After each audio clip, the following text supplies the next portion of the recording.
ওকে, আমরা চ্যাপ্টার 6 এর গ নাম্বার প্রশ্ন অর্থাৎ প্রতিটা সিকিউ অ্যানালাইসিস করে দেখা যায় যে চ্যাপ্টার 6 থেকে ডাটাবেস ম্যানেজমেন্ট থেকে গ নাম্বার প্রশ্নটা এরকম হয়। দেখো, উদ্দীপকে একটি বা দুইটি টেবিল দেওয়া থাকবে, এই টেবিলে মানে ডাটাবেস দেওয়া থাকবে, সেই ডাটাবেসের ফিল্ডের ডেটা টাইপ বর্ণনা করো। খুবই ইম্পর্টেন্ট কথা। সো একটা ডাটাবেস বা দুইটা ডাটাবেস থাকতে পারে, দুইটা এন্টিটি বিশিষ্ট দুইটা ডাটাবেস থাকবে বা দুইটা টেবিল থাকবে। সো কোন টেবিলের ডাটা টাইপ মানে ফিল্ডের ডেটা টাইপ বর্ণনা করতে বলতেছে সেটা আগে সুস্পষ্টভাবে বুঝতে হবে। ধরো তোমাকে স্টুডেন্ট টেবিলের ডেটা টাইপ ফিল্ডের ডেটা টাইপ বর্ণনা করতে বলছে, কিন্তু তুমি স্টুডেন্ট রেজাল্ট ডাটাবেসের ডেটা টাইপ বর্ণনা করতেছো। সো এরকম করা যাবে না। ডাটাবেস যে ডাটাবেসের ডেটা ফিল্ডের ডেটা টাইপ বর্ণনা করতে বলবে, শুধু সেই ডাটাবেসের ফিল্ডের ডেটা টাইপগুলো বর্ণনা করতে হবে। সো এটা স্টুডেন্ট হতে পারে, রেজাল্ট হতে পারে। সো কোন ডাটাবেস থেকে টেবিল 1 না টেবিল 2 এটা আগে আইডেন্টিফাই করবা, তারপরে অ্যানসারে যাব। চলো আমরা একটু দেখার চেষ্টা করি। আমরা জানি গ নাম্বার প্রশ্নগুলো এরকমের হয়। এই যে স্টুডেন্ট ডাটাবেস, এই ডাটাবেসের ফিল্ডের ডেটা টাইপ বর্ণনা করো, অথবা গ নম্বরে এরকম আসতে পারে এই ডাটাবেসটা তৈরি করার জন্য এসকিউএল কমান্ডগুলো লেখা। তাহলে গ নম্বর প্রশ্ন কিরকম হয়? গ নম্বর দুই ধরনের প্রশ্ন আসে, ডেটা টাইপ বর্ণনা করো অথবা এসকিউএল কমান্ড লেখা। সো কোন টেবিলে সেটা কিন্তু সুস্পষ্টভাবে তুমি আগে ইনশিওর করবে, তারপরে অ্যানসারে যাবো। চলো আমরা একটা এই ধরনের প্রশ্নের অ্যানসার কিভাবে লিখবো, ডেটা টাইপ কিভাবে বর্ণনা করতে হয় সেটা একটু শিখে নিই। আগে বুঝি ডেটা টাইপ কি। ডেটা টাইপ হচ্ছে কিসের ডেটা টাইপ বলতেছে? ফিল্ডের ডেটা টাইপ। তাহলে দেখো তো স্টুডেন্ট ডাটাবেসে কয়টা ফিল্ড আছে? আচ্ছা, ফিল্ডের সংজ্ঞা মনে আছে তো? সংজ্ঞাটা হচ্ছে একটা ডাটাবেসের কলামের আইটেমকে, কলাম, এই যে কলাম, এই যে কলামের আইটেমকে আমরা ফিল্ড বলি। কলামের আইটেমকে কি বলি? ফিল্ড বলি। তাহলে বলো তো এখানে কয়টা ফিল্ড আছে, কয়টা কলামের আইটেম আছে? আমাদের কলামের আইটেম আছে একটা, দুইটা, তিনটা, চারটা, পাঁচটা। পাঁচটা ফিল্ড বিশিষ্ট এই এন্টিটি, স্টুডেন্ট এন্টিটি যেই ডাটাবেসটা আছে তার ফিল্ডের ডেটা টাইপ বর্ণনা করতে হবে। তার মানে পাঁচটা ফিল্ডের ডেটা টাইপ তোমাকে বর্ণনা করতে হবে। চলো আমরা প্রথম ফিল্ডটার দিকে নজর দিই। রুল যে ফিল্ডটা আছে, আমরা আগেও জানি ফিল্ডের ডেটা টাইপ কিন্তু খুবই ইম্পর্টেন্ট, একই ধরনের হয়। তাহলে আসো আমরা একটু দেখার চেষ্টা করি রুল ফিল্ডের ডেটাগুলো কেমন। 1 2 3 4 5 এগুলো কেমন কেমন প্রশ্ন করো তো। ডেটা আমরা অনেক প্রকার জানি। কি জানি? মোটা দাগে 2 থেকে 3 প্রকার। একটা হচ্ছে নিউমেরিক ডেটা, আর একটা হচ্ছে আলফা টেক্সট, আর একটা হচ্ছে কি অবজেক্ট ওরিয়েন্ট হয় ওয়ে। সো আমরা মোটা দাগে 3টা ডেটা টাইপ শিখলেই অনেক ডেটা টাইপ আছে, এগুলোর আরো ক্লাসিফিকেশন অনেক ডিটেইলসে আমাকে করতে হবে। ফার্স্ট অফ অল আগে কেমন যে প্রশ্ন করে আমরা অ্যানসারগুলো বের করার চেষ্টা করব। তাহলে দেখো রুল ফিল্ডের যে ডেটাগুলো 1 2 3 4 এরা কেমন? সংখ্যা। That's good. এগুলো কি? নাম্বার। তাহলে ওভারঅল আমরা কি বলতে পারি? এইগুলো নিউমেরিক ডেটা। রুল ফিল্ডের ডেটাগুলো 1 2 3 কি? এগুলো নিউমেরিক। পক্ষান্তরে নেম ফিল্ডের ডেটাগুলো দেখো, রহিম, রুমান, রকি, মুন, রাহান, সুমন, এই যে লেখাগুলো, এই যে ডেটাগুলো, এগুলো কেমন? এগুলো হচ্ছে বর্ণ। এগুলো কি? বর্ণ। সো এগুলো টেক্সট। তাহলে মোটা দাগে আমরা কি বলতে পারি? টেক্সট। ওকে, ডেট অফ বার্থের দিকে খেয়াল করো। এগুলো একটা ডেট লেখার প্যাটার্ন না? প্রথমে ডে, তারপর মান্থ, তারপর ইয়ার। সো এটা একটা ডেটের প্যাটার্ন। সো এই ডেট অফ বার্থে কি বসবে? ডেট বসবে। কি বসবে? তারিখ বসবে, ডেট। তাহলে এই ডেটা টাইপের নাম হবে ডেট। আবার দেখো অ্যাড্রেস লিখতে, এগুলো কি দিয়ে লিখছো তুমি? অ্যাড্রেসগুলো ঢাকা, রাজশাহী, এগুলো লিখতে গিয়ে কি লিখছো তুমি? টেক্সট লিখছো। তুমি কি লিখছো? বর্ণ দিয়ে ঢাকা লিখছো, টেক্সট। দেখো মার্কস ফিল্ডে যে ডেটাগুলো, অথবা এখানে যদি আমি মার্কস ফিল্ডে যে ডেটাগুলো, সেগুলো কি? এগুলো নাম্বার। আমি যদি এখানে জিপিএ লিখতাম, ধরো জিপিএ 5 4.8 5 4.6 3.2, এই যে জিনিসগুলো, এগুলো কিন্তু নাম্বার। তাহলে দুই জনের ডেটা টাইপ কি এক হবে? তাহলে আমরা ওভারঅল দুইটা যে জিনিস খেয়াল করলাম, হয় সেটা হয় টেক্সটে আসতেছে না হলে নাম্বারে আসতেছে। সো দুইটা জিনিস ক্লিয়ার, নাম্বার বা টেক্সট ক্লিয়ার। ওকে, তাহলে আমাদের প্রশ্নেতে কি বলতেছিল ফিল্ডের ডেটা টাইপ বর্ণনা করো। বলো তো এখানে কয়টা ফিল্ড আছে? Roll, name, date of birth, address, marks এবং জিপিএ। প্রায় কয়টা ফিল্ড?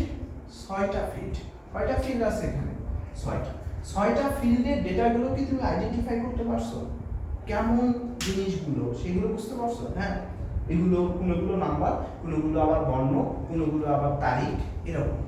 আবার নাম্বারের মধ্যে কোনগুলো আবার দশমিক আছে, মানে র্যাডিক্স পয়েন্ট, মানে পূর্ণ সংখ্যা এবং ভগ্নাংশ সংখ্যা আছে, সেগুলো আমরা বুঝলাম। এই যে নাম্বারকে আমরা আরো ডিটেইলসে বলতে হবে, শুধু নাম্বার বললে হবে না। দেখো এই যে রুল নাম্বার 1 2 3 এগুলো নাম্বার, মার্কস 80 85 90 এগুলো নাম্বার। আবার জিপিএর দিকে দেখো 5.0 4.8 5.0 4.6 এগুলো নাম্বার। তাহলে আমাদের নাম্বারের আবার ভেরিয়েন্ট আছে।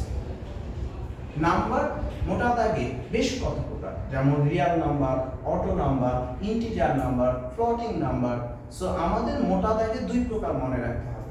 নাম্বারের ক্লাসিফিকেশনে আমরা 2 প্রকার সম্পর্কে জানব। একটা প্রকারের নাম হবে ইন্ট। ইন্ট মানে ইন্টিজার। ইন্টিজার মানে পূর্ণ সংখ্যা। কি সংখ্যা? পূর্ণ সংখ্যা। আরেকটা হচ্ছে ফ্লোটিং ডেটা টাইপ, যেটাকে আমরা বলি ভগ্নাংশ। অর্থাৎ এবার আইডেন্টিফাই করো তুমি রুল ফিল্ডের ডেটাগুলো কেমন? নাম্বার, ঠিক আছে, এগুলো নাম্বার, কিন্তু কেমন? পূর্ণ সংখ্যা না ভগ্নাংশ? পূর্ণ সংখ্যা। তাহলে নাম্বার ইন্টিজার লিখতে হবে তোমাকে। তাহলে রুল ফিল্ডের ডেটা টাইপ কেমন? Number, integer. আর প্রত্যেকটা ডেটা টাইপের সাথে সাথে তার সাইজ মনে রাখতে হবে। কত বাইট এই জিনিসটা কম্পিউটার স্টোরেজ করতে কত বাইট জায়গা নেবে সেটা কিন্তু তোমাকে অ্যাসাইন করে দিতে হবে। এটা আমরা জানি ইন্টিজার হচ্ছে 2 বাইট জায়গা নেয়। কত বাইট? এর সাইজ কত? 2 বাইট। আর এর সাইজ কত? 4 বাইট। আমরা জানি 8 বিট সমান 1 বাইট। ছোট হাতের বি ফর বিট আর বড় হাতের বি ফর বাইট। তার মানে একটা এই 1 কে স্টোরেজ করতে আমাকে 16 বিট জায়গা লাগবে। কম্পিউটার রেজিস্টারে 16টা বিট বা কম্পিউটার স্টোরেজ করতে 16টা বিট লাগবে। এই 16 বিট সমান 2 বাইট। ওকে, আচ্ছা, তাহলে ইন্টিজার নিয়ে কথা শেষ। এবার আসো নেম, টেক্সট। আচ্ছা, এটা টেক্সট, ঠিক আছে। এখন টেক্সটের আবার ভেরিয়েন্ট আছে। টেক্সটের বেশ কত প্রকার ভেরিয়েন্ট আছে, তার মধ্যে আমরা 2টা প্রকার নিয়ে আলোচনা করব। একটা নাম হবে শর্ট টেক্সট। কি নাম? শর্ট টেক্সট, যেটাকে আমরা ভার্চার বলি। কি বলি? ভার্চার। যার সাইজ হচ্ছে 255 সি। সি মানে ক্যারেক্টার। অর্থাৎ এক একটা ক্যারেক্টারকে 255 ক্যারেক্টার বিশিষ্ট স্টোরেজ দিবে। আরেকটা হচ্ছে লং টেক্সট। কি বলা হয়? লং টেক্সট, যেটাকে আমরা মেমো বলি। কি বলি? মেমো।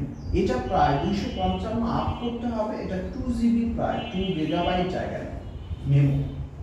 ঠিক আছে। সো আমাদের কথা হচ্ছে কখন আমরা মেমো বলবো, কখন আমরা টেক্সট বলবো, মানে শর্ট টেক্সট বা ভার্চার কখন বলবো, কখন লং টেক্সট বা মেমো কখন বলবো। খুবই ইজি। তুমি দেখো এই যে ডেটাগুলো নেম লিখতে, একটা নাম লিখতে কতগুলো ক্যারেক্টার লাগতে পারে। ক্যারেক্টার কি? এই যে রুমাল লিখতে আমার কয়টা ক্যারেক্টার লাগছে? 1 2 3 4 5টা। 5টা ক্যারেক্টার।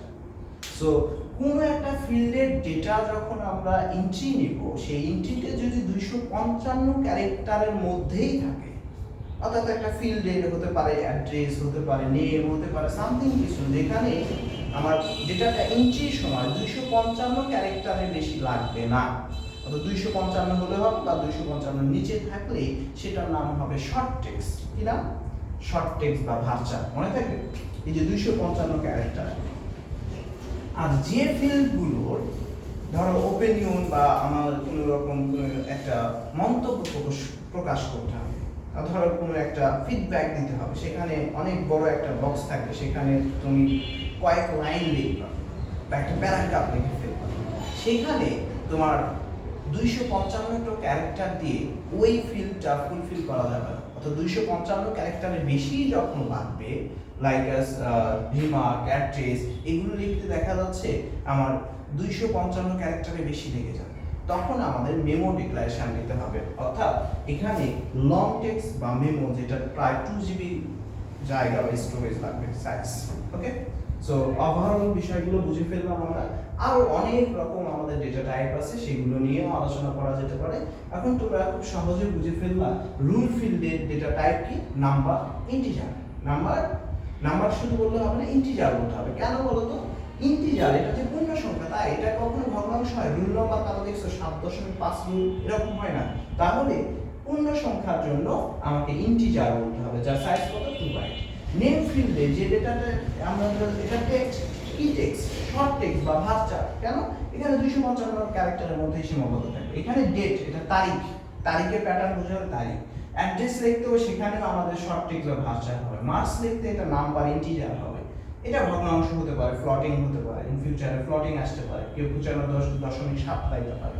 সো এটা ফ্লোটিং হবে। জিপিএ তো বোঝা যাচ্ছে এখানে দশমিক বা রেডিক্স পয়েন্ট আছে, সো এটা ফ্লোটিং ডেটা টাইপ।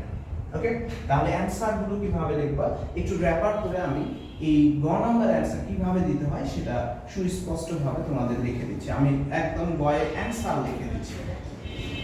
গয়ের উত্তর তুমি লিখবা উদ্দীপকের স্টুডেন্ট ডাটাবেজে বা স্টুডেন্ট এন্টিটি ফিল্ড এর ডেটা টাইপ নিচে বর্ণনা করা হলো। দেন পুরো পেজটা জুড়ে একটা টেবিল অঙ্কন করবে। ওই টেবিল না, নতুন একটা টেবিল, যে টেবিলে কয়েকটা ক্যাপশন।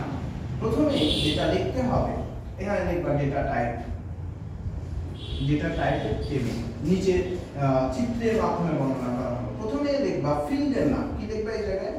প্রথমে লিখবা ফিল্ডের নাম, তারপরে সেই ফিল্ডের ডেটা টাইপ বলবো, ডেটা টাইপ, তারপরে এর সাইজটা বলে দেব, সাইজ। আর বাকি পুরো অংশটা, বর্ণনার অংশটা অনেক বড় করে লিখবে, ঠিক আছে? বর্ণনা। ওকে, এই বর্ণনাতে অনেক কিছু লিখতে হয়, সিমিলার ফিল্ডগুলো উদাহরণ দিতে হয়। সো এই জায়গা বড় করে স্পেস রাখবে। ওকে, আমার স্পেস কম, সো অল্প করে লিখলাম। প্রথমে আসো, আমাদের কয়টা ফিল্ডের বর্ণনা করতে হবে, কয়টা ফিল্ডের ডেটা টাইপ বলতে হবে? 1 2 3 4 5 6টা ফিল্ড। তাহলে এইভাবে ধারাবাহিকভাবে আমাকে প্রথম ফিল্ডের নাম কি, রোল, কি লিখতে হবে? রোল ফিল্ডের ডেটা টাইপ বলো তো। রোল ফিল্ডের ডেটা টাইপ কি শিখালাম তোমাদের? নাম্বার, এটা সংখ্যা, কিন্তু এটা সুস্পষ্ট করব কোন নাম্বার? Integer number. ইন্টিজারের সংক্ষিপ্ত রূপ ইন্ট, int, যেটার সাইজ হবে 2 বাইট। এখন বর্ণনা করতে গিয়ে তুমি লিখবা রুল ফিল্ডের ডেটাগুলো আমরা দেখলাম 1 2 3 4, যেগুলো একটা পূর্ণ সংখ্যা, ইন্টিজার নাম্বার। রুল কখনোই ভগ্নাংশ বা অটো নাম্বারে সেট করা যায় না, রিয়েল নাম্বার হয় না। সো এই যে কথাগুলো তুমি এখানে সুন্দর করে বলে দিবা, এবং রুল ফিল্ডের অর্থাৎ ইন্টিজার ডেটা টাইপ হয় এরকম সিমিলার কতগুলো ফিল্ডের উদাহরণ দিবা। তাহলে এই কথাবার্তাগুলো দেওয়ার পরে সিমিলার উদাহরণ হচ্ছে, উদাহরণগুলো লিখবে এরকম ভাবে, আইডি, এনআইডি বা আইডি, এনআইডি, তারপরে আমাদের আর কোন কোন ফিল্ডগুলো হয়, ফোন নাম্বার, এগুলো সব সময় ইন্টিজার হয়, সিরিয়াল নাম্বার ইন্টিজার হয়। সো এই যে জিনিসগুলো এইভাবে সম্পূর্ণরূপে তোমাকে এটা কমপ্লিট করতে হবে। তার দেন আবার দ্বিতীয় ফিল্ডের নাম কি, নেম। দ্বিতীয় ফিল্ডের নাম কি, নেম। নেম ফিল্ডের ডেটাগুলো কেমন দেখো তো? এটা টেক্সট, কি টেক্সট? শর্ট টেক্সট না লং টেক্সট? না, শর্ট টেক্সটে কি বলি আমরা? ভার্চার বলি। টেক্সট, কিন্তু কোন টেক্সট এটা তোমাকে সুস্পষ্ট করতে হবে। 255 ক্যারেক্টার। এখানে ওই একই কথা বলতে হবে। নেম ফিল্ডে রহিম, রুমান, রকি, মুন, এই লেখাগুলো মূলত 255 ক্যারেক্টারের মধ্যেই থাকে। এটা লিখতে 255 বেশি কোনো ক্যারেক্টার লাগে না নাম লিখতে। সো এর সিমিলার ফিল্ডগুলো হচ্ছে, এটা হবে ভার্চার বা শর্ট টেক্সট। এর সিমিলার ফিল্ডগুলো হচ্ছে village name, father's name, mother's name, address, এগুলো হচ্ছে সিমিলার ফিল্ডগুলো বলতে হবে। এখন বুঝতে পারছো? এরকম ভাবে 6টা ফিল্ডই একই পেজে ধারাবাহিকভাবে বর্ণনা দেবে। এই বর্ণনাতে গিয়ে তোমাদের বেশি একটু সময় লাগবে। এইভাবে গ নম্বরের প্রশ্ন অ্যান্সারগুলো দিতে হবে। তুমি চাইলে একই যে ডেটা টাইপ, যেমন রুল এবং এখানে মার্কস, দুইটাই ইন্টিজার, সো এই দুইটা অ্যাটাচ করে দিতে পারো, তাহলে অ্যান্সারটা আরো ছোট হয়ে যাবে। সো গ নম্বরে 3 মার্কের জন্য তোমরা 2-3 মানে সেপারেশন ভাবে অ্যান্সারটা দেওয়ার চেষ্টা করবে। আই হোপ তোমরা বুঝতে পারছো গ নম্বরে অ্যান্সার কিভাবে দিতে হয়। সো নেক্সট ক্লাসে আমি ডেটা টাইপের পরবর্তীতে গ নম্বর এসকিউএল কমান্ড আসে, এবারে 2026 সালে এসকিউএল কমান্ড আসছিল। সো ডেটা টাইপের পরিবর্তন এসকিউএল কমান্ডও আসতে পারে। এসকিউএল কমান্ড মোটা দাগে তোমাদের ডিটিএল এবং ডিএমএল পড়লেই না, তোমাদের টিসিএল, বিসিএল, টিকিউএল এই যে কোয়েরি ল্যাঙ্গুয়েজগুলো এগুলো তোমাদের পাঠ্য বইয়ে নাই। সো আমাদের ডিটিএল এবং ডিএমএল, ডিটিএল হচ্ছে 5টা select, DDL data definition language হচ্ছে create, alter, drop, rename, target, এই 5টা বাদে সবগুলো ডিএমএল। সো ডিএমএল এর মধ্যে কোয়েরির জন্য আমাদের সবচেয়ে বেশি ব্যবহৃত হয় সিলেক্ট। সো এই যে কথাবার্তাগুলো তোমরা ইন শর্টে এই জিনিসগুলো বুঝতে পারবা। পরবর্তীতে আমি ধারাবাহিকভাবে ঘ নাম্বার প্রশ্ন কি হয় এবং এমসিকিউ এর অ্যান্সারগুলো এসকিউএল কমান্ডগুলো কিভাবে করতে হয় সেগুলো ধারাবাহিকভাবে প্র্যাকটিক্যাল আমি বোঝানোর চেষ্টা করব। আজকে এই পর্যন্তই। ভালো থাকুন, সুস্থ থাকুন, দেখা হচ্ছে পরবর্তী। আল্লাহ হাফেজ।